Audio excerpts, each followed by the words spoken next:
नमस्कार, बहुत स्वागत है आपका। मैं हूं आपके साथ सुमित शर्मा। रायपुर से बड़ी खबर है, जहां अतिक्रमण के खिलाफ निगम का बुलडोजर चला है।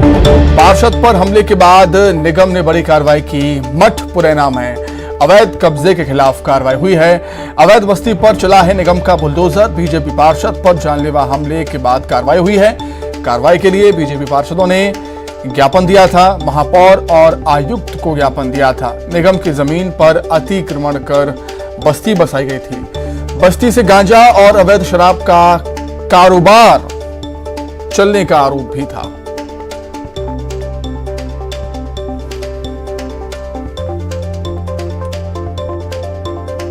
तुम एक मिनट रुको।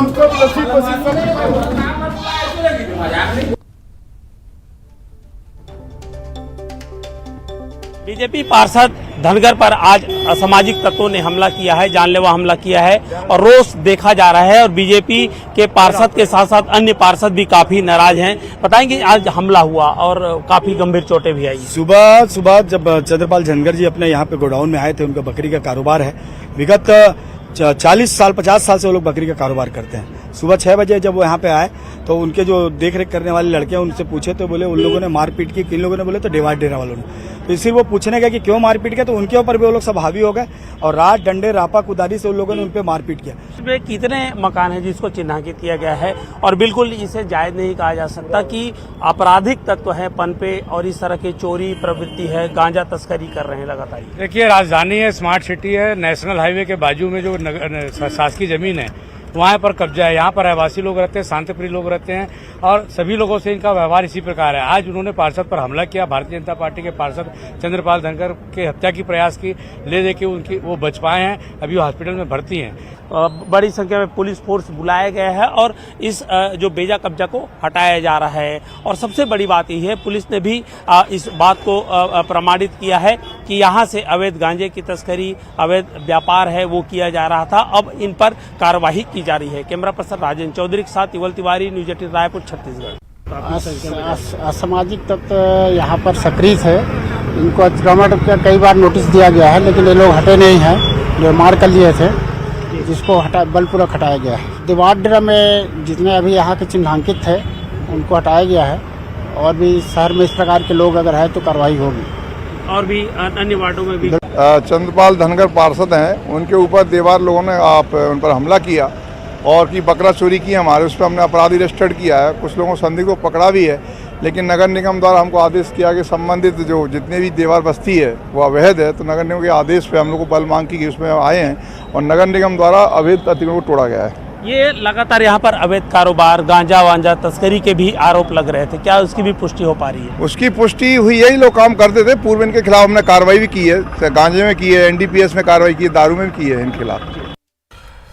आगे बढ़ेंगे जगदलपुर से खबर, जहां ज्वेलरी शॉप में लूट की वारदात का मामला है। 5 मई को लूट की वारदात हुई थी। बस्तर पुलिस ने 2 आरोपियों को गिरफ्तार किया। पुलिस ने यूपी के मऊ जिले से इनको गिरफ्तार किया है। चोरी की मोटरसाइकिल लेकर पहुंचे थे ये ज्वेलरी शॉप। 2 दिनों से ये दुकान की रेकी कर रहे थे। आरोपी के पास से 7 लाख रुपए नगद, 7 लाख रुपए का सोना बरामद हुआ है। वहीं कोतवाली थाना क्षेत्र का ये पूरा मामला। तो ज्वेलरी शॉप में लूट की वारदात के मामले में पुलिस ने 2 आरोपियों को गिरफ्तार किया। 5 मई की ये वारदात है, जब ज्वेलरी शॉप में लूट हुई थी। पुलिस ने यूपी के मऊ जिले से आरोपियों को गिरफ्तार किया। चोरी की मोटरसाइकिल लेकर ज्वेलरी शॉप आरोपी पहुंचे हुए थे। 2 दिनों से दुकान की रेकी ये कर रहे थे। रेकी के बाद लूट की वारदात को अंजाम दिया। आरोपी के पास से 7 लाख रुपए का सोना बरामद किया है पुलिस ने।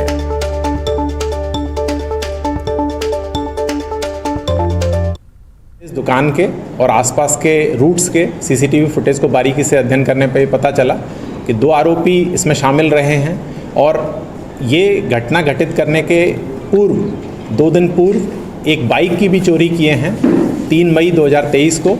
और उस चोरी की बाइक का इस्तेमाल इनने घटना घटित करने के बाद भागने के दौरान किया। इनको एक विशेष टीम गठित करके उत्तर प्रदेश भेजा गया, जहां पर 2 आरोपी रामनारायण उर्फ रज्जू निषाद, जिला चित्रकूट, और सूरज मिश्र उर्फ ईशदत्त मिश्र जिला कौशाम्बी, इन दोनों को गिरफ्तार किया गया। इनके निशानदेही पर सभी लूटी गई 12 नग सोने की चेन बरामद की गई। वहीं ईडी और सीबीआई को लेकर सीएम भूपेश बघेल ने बयान दिया है। उनका कहना है कि जैसे गली मोहल्ले में सिपाही घूमते हैं वैसे ईडी घूम रही है छत्तीसगढ़ में। छत्तीसगढ़ के गली मोहल्ले में ईडी सीबीआई घूम रही है। बीजेपी के पास कोई मुद्दा नहीं है, भूपेश बघेल ऐसा कहते हैं। पहले ईडी के पहुंचने पर लोग सोचते थे प्रतिष्ठा कम हो गई, अब कर्नाटक चुनाव खत्म तो सब रायपुर आएंगे। पूरा टारगेट छत्तीसगढ़ पर होगा। ईडी को मुख्यमंत्री ने बताया है भस्मासुर। कहा है पाप का घड़ा जल्द लबालब होकर छलकेगा। मुख्यमंत्री ने बीजेपी पर आरोप लगाया, कहा कि बीजेपी ईडी मिले हुए हैं। ईडी की प्रेस विज्ञप्ति बाद में जारी होती है।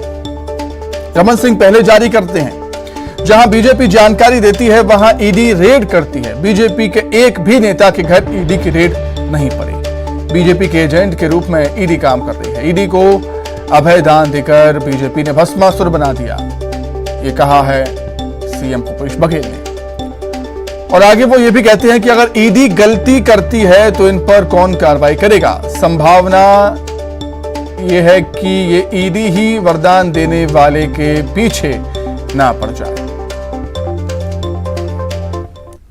तो लगातार होना ही है और अब तो ईडी, सीबीआई, आईटी ये सब यूज टू हो गए, बिल्कुल सामान्य बात है। जैसे गली मोहल्ले में अपने सिपाही घूमते हैं ना, उसी प्रकार से ये लोग घूम रहे हैं, यहाँ जाएंगे वहाँ जाएंगे। मतलब मैं समझता कि ये हमारे छत्तीसगढ़ का कोई जिला नहीं बचेगा, कोई ब्लॉक नहीं बचेगा, कोई मोहल्ला बचेगा कि नहीं बचेगा जाने में।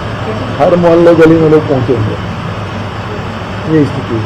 पहले तो ये था कि ईडी पहुँच गया मतलब लोगों का उसकी प्रतिष्ठा, उसके सम्मान खत्म होते थे।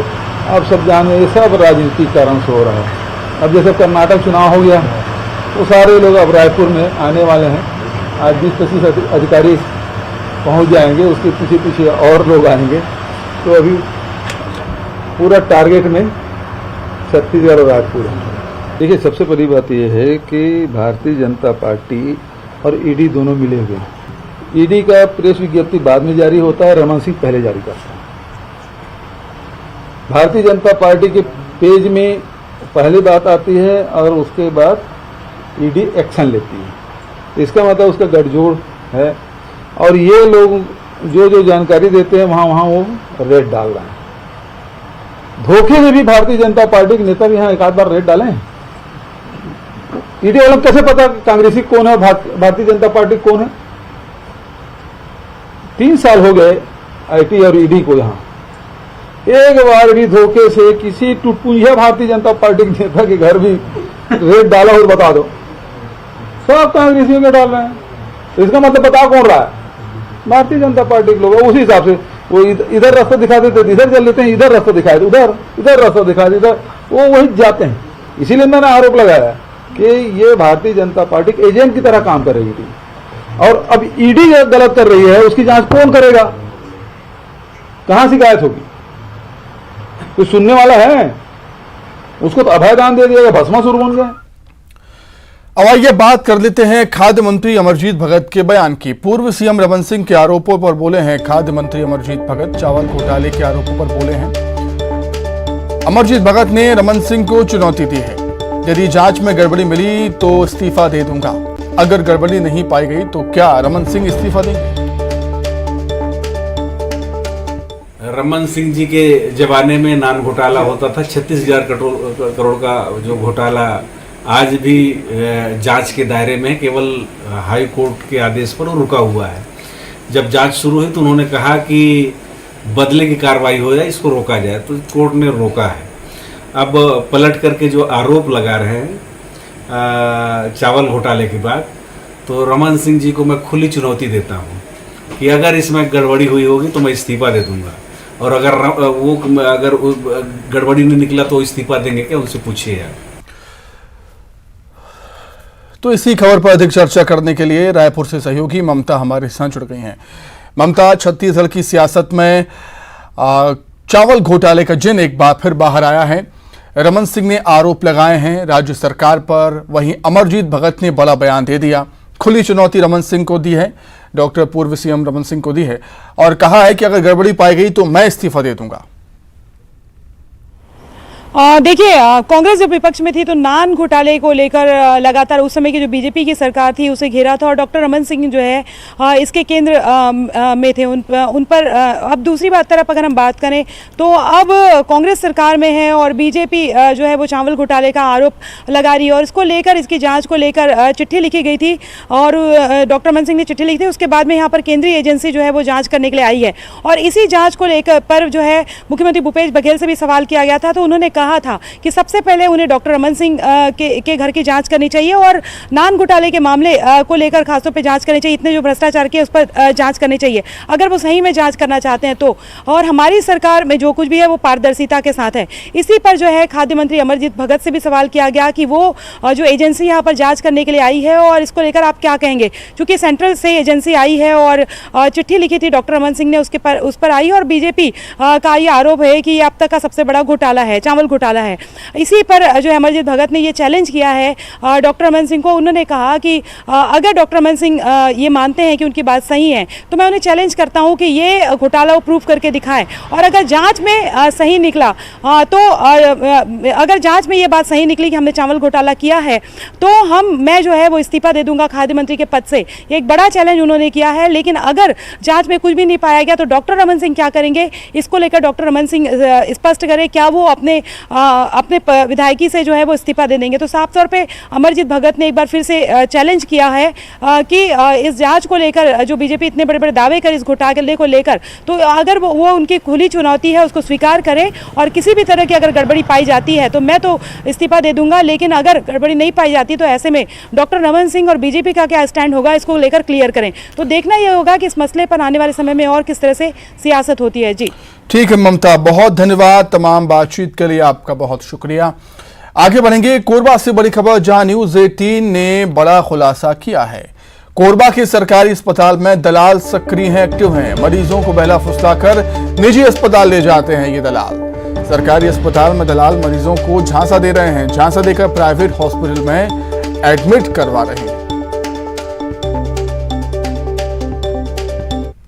वो आया था कृष्णा हॉस्पिटल का आया था, वो देख गया। क्या बोला? क्या बोला, वहाँ हॉस्पिटल ले जाना होगा तो इस नंबर में कॉल करना होगा। अच्छा, वहाँ चलो हो जाएगा बोला जल्दी से। चलो। हाँ, नहीं राशन कार्ड से क्या बनता है बोलते हैं ना, आयुष्मान। हाँ वो बनाएंगे बोले। और क्या क्या बोले तो बोला? हाँ सब कुछ चलो बोल रहे थे। मेरे को आया था इधर बोलो। क्या नाम है वो इसमें लिखा है संतोष कुमार लिखा है। पीछे नंबर भी लिख के दिया? नहीं, यहाँ सामने नंबर लिखे। अभी तक हमको ये तो पता नहीं था कि बाहर वाले अलग से इनको बुलाने के लिए आते हैं, क्योंकि हम लोगों ने स्ट्रिक्ट उसमें करके रखा है कि हमारे यहाँ से मरीज या तो रिफर होंगे तो हायर सेंटर जाएंगे रायपुर या बिलासपुर, कोई प्राइवेट हॉस्पिटल तो जाता नहीं है यहाँ पर।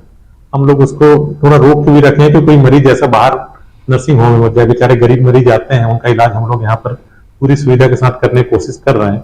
यदि कभी मजबूरी में रिफर करना पड़ता है तो हम लोग हायर सेंटर रिफर करते हैं। अब ऐसे आप बता रहे हैं कि कहीं पर कोई प्राइवेट वाला आके यहाँ पर ले जाने की कोशिश कर रहा है, तो जिस दिन पता चलेगा हमको तो उस पर तुरंत कार्रवाई करेंगे और ऐसी चीज हम बिल्कुल रोकेंगे। इस पे हम लोग इस पे बढ़ावा बिल्कुल नहीं देना चाहेंगे। आइए अब खबरें रफ्तार से। गांधीनगर में